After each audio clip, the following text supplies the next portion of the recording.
Bonjour tout le monde, bienvenue dans cette nouvelle vidéo où on va parler d'une application assez particulière de la recherche V, la recherche V sous sa forme vraie. Si vous ne connaissez pas la recherche V, ou si vous n'êtes pas sûr de bien savoir l'utiliser dans sa forme la plus commune, c'est-à-dire la recherche V de type faux, je vous conseille fortement d'aller voir la vidéo qu'on a fait à ce sujet, sinon ça va être compliqué pour vous de comprendre comment utiliser la variante de la recherche V de type vrai. Si vous êtes à l'aise avec la recherche V ou que vous venez de la vidéo précédente, bienvenue à tous. Pour récapituler, souvenez-vous, la recherche V de type faux, elle me permet d'aller chercher un critère exact dans un tableau de données et d'aller rechercher l'information dont j'ai besoin, soit le prix dans ce cas-là, soit les avantages, donc soit la colonne 2, soit la colonne 3. La table de données qu'on sélectionne dans la recherche V doit toujours avoir en première colonne l'information du critère qu'on recherche. Et si je recherche le critère de type 1, il me trouvera exactement le critère de type 1. Si je mets type sans numéro, avec la recherche V faux, il me trouvera aucune information. Vous êtes d'accord? Parce qu'elle correspond ni à type 1, ni à type 2, ni à type 3, ni à type 4, ni à type 5. On va faire un petit test ensemble pour que vous voyez bien. Recherche V, mon critère, que je recherche, donc point virgule, dans cette table de données. Point virgule, on dit qu'on va vouloir le prix, donc colonne 1, 2. Point virgule, faux. Alors là, il me trouve le titre, effectivement, parce que j'ai marqué type et que c'est le nom du titre. On va changer ça pour type 0. Voilà. Donc, vous êtes d'accord avec moi, type 0 n'existe pas dans la table de données, il peut pas la trouver. Si j'incrémente, type 2, type 3, type 4, ils existent. Donc il va rechercher l'information exacte. Donc cette formule est très bien. Quand on a un critère qui est facilement identifiable comme type 1, type 2, type 3, type 4, c'est assez simple d'utiliser une recherche V et d'aller lui dire « Trouve exactement mon critère dans la table et ramène-moi l'information du prix », par exemple. En revanche, comment est-ce qu'on fait quand on met des critères avec différentes atteintes de palier, par exemple? Je m'explique. Mettons qu'en fonction des points fidélité de chaque client, ils ont des récompenses différentes. Donc, entre 0 et 300 points, un module gratuit. Entre 300 et 400 points, 2 modules gratuits. 400 et 500 points, 5 modules gratuits. Et 500 points et plus, 5 modules gratuits plus support illimité. Donc, si je lance une recherche V là-dessus de type faux, vous êtes d'accord que 338, il va le trouver nulle part parce qu'il est écrit nulle part dans ce tableau, donc il va me retrouver rien du tout, il va me faire une erreur. Et puis je vais pas m'amuser à écrire tous les chiffres de 0 à 500 et plus, parce que les chiffres ils peuvent monter jusqu'à peu importe. Je vais pas m'amuser à faire une liste infinie où je vais mettre les récompenses en fonction, parce que ce serait d'une chronophage, et quasiment impossible à maintenir, parce qu'à chaque fois qu'ils dépasseront la dernière valeur que j'ai dans mon tableau, je devrais en rajouter, etc. Donc la recherche V faux, c'est pas ce qu'il va nous falloir. En revanche, la recherche V vrai, elle pourrait nous aider. La recherche V vrai, qu'est-ce qu'elle fait? Elle fait exactement comme la recherche V de type faux, sauf que la recherche V vrai va regarder de quelle valeur elle s'approche le plus, sans la dépasser. Je m'explique.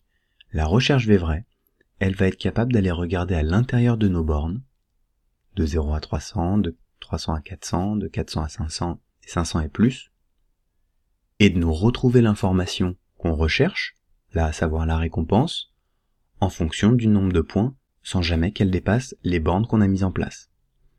Donc pour ça, il va falloir modifier un tout petit peu le tableau. Je vais vous montrer, on ne peut pas l'utiliser comme ça. Il va falloir l'utiliser comme ceci.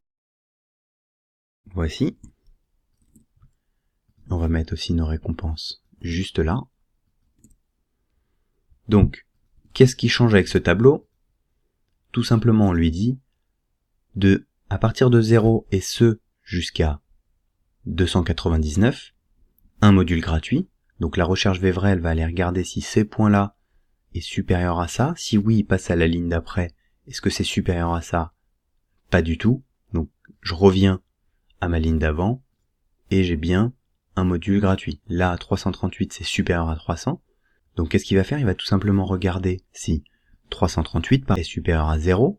Si c'est le cas, il va aller au palier d'après. Il va dire est-ce que c'est supérieur à 300? Oui. Si c'est le cas, il va aller au palier d'après. Est-ce que c'est supérieur à 400? Non. D'accord, donc je reviens un palier avant. Et c'est bien 2 modules gratuits. On va regarder tout de suite ensemble. Donc, on a dit recherche V. On va regarder le nombre de points, donc on est bien sur C4, dans cette table de données qu'on va bloquer avec des $. On cherche l'information qui est en colonne 2, et on lui dit bien qu'on veut l'application de la recherche V sous sa forme vraie, et regardez immédiatement 2 modules gratuits. On va regarder avec 217 qui dépasse pas le premier palier, un module gratuit. Donc, pour récapituler, ce qu'il a fait avec 217, il est allé regarder dans ce tableau, il a comparé 217 à 0, il a vu que c'était supérieur, il a comparé 217 à 300, il a vu que c'était inférieur, il est revenu sur le palier d'avant, et il nous a donné l'information qu'on cherchait. J'incrémente, et on voit qu'en fonction des valeurs, quelles qu'elles soient, on retrouve la bonne information. Donc vous voyez, la recherche V vrai est beaucoup plus flexible que la recherche V faux quand vous travaillez avec des paliers, parce que dans le cas d'une recherche V faux, il aurait fallu avoir une table de correspondance pour chaque point, 1, 2, 3, 4, 5, jusqu'à finalement l'infini, parce qu'on ne sait pas jusqu'où ça peut s'arrêter. Grâce à la recherche V vrai, on est capable de mettre en place des paliers, ce qui va nous permettre de gagner beaucoup plus de temps, et surtout, d'utiliser la recherche V dans une application différente qui est je recherche de l'information à l'intérieur de bornes. On l'a fait avec des points, ça marche avec des dates aussi. On va se créer une petite table, je vais vous montrer.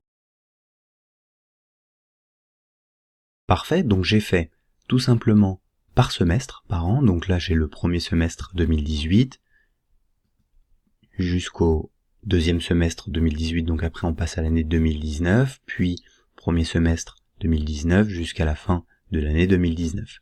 Et on dit qu'en fonction de la date d'inscription, on va leur faire gagner, peu importe, des points, parfait. On va dire ceux qui se sont inscrits avant le premier semestre 2018, c'est 10 points.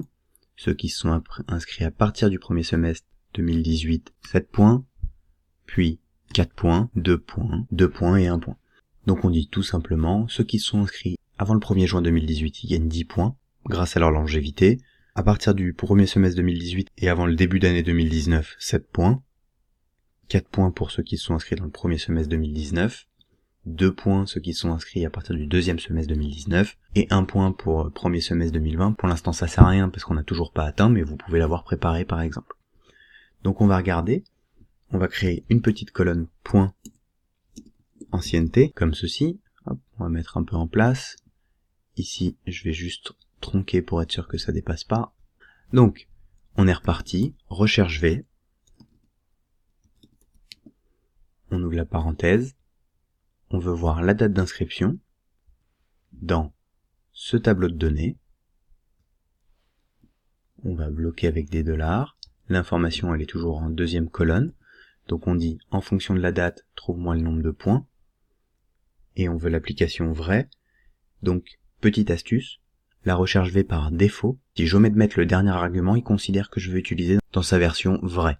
Donc je peux ne rien mettre à la fin. Entrée, et vous voyez, 21 janvier 2018, on est bien avant le premier semestre, donc 10 points. Je vais incrémenter. Et automatiquement, bon, la liste est créée dans l'ordre, mais automatiquement, vous voyez qu'en fonction des paliers d'atteinte, la fonction recherche V me permet d'aller chercher le bon système de récompense qu'on a mis en place. Voilà pour ce qui est de l'application de la recherche V de type vrai. J'espère que cette vidéo vous a plu. On voit pas souvent l'utilisation de la recherche V de type vrai, pourtant elle est très intéressante comme vous voyez et très puissante parce que ça nous permet de mettre en place des paliers sans avoir des tableaux à rallonge et surtout quand vous travaillez avec des données numériques comme celle-ci avec des atteintes de paliers, c'est très intéressant de pouvoir utiliser la recherche V de type vrai. Comme d'habitude, on vous conseille de vous abonner à la chaîne et de cliquer sur la petite cloche des notifications, ça vous permet d'être à jour des dernières vidéos, des dernières petites astuces et de nos actualités. N'hésitez pas à liker la vidéo si elle vous a plu et la partager. Je vous propose qu'on se retrouve dans la prochaine vidéo et je vous dis à très bientôt.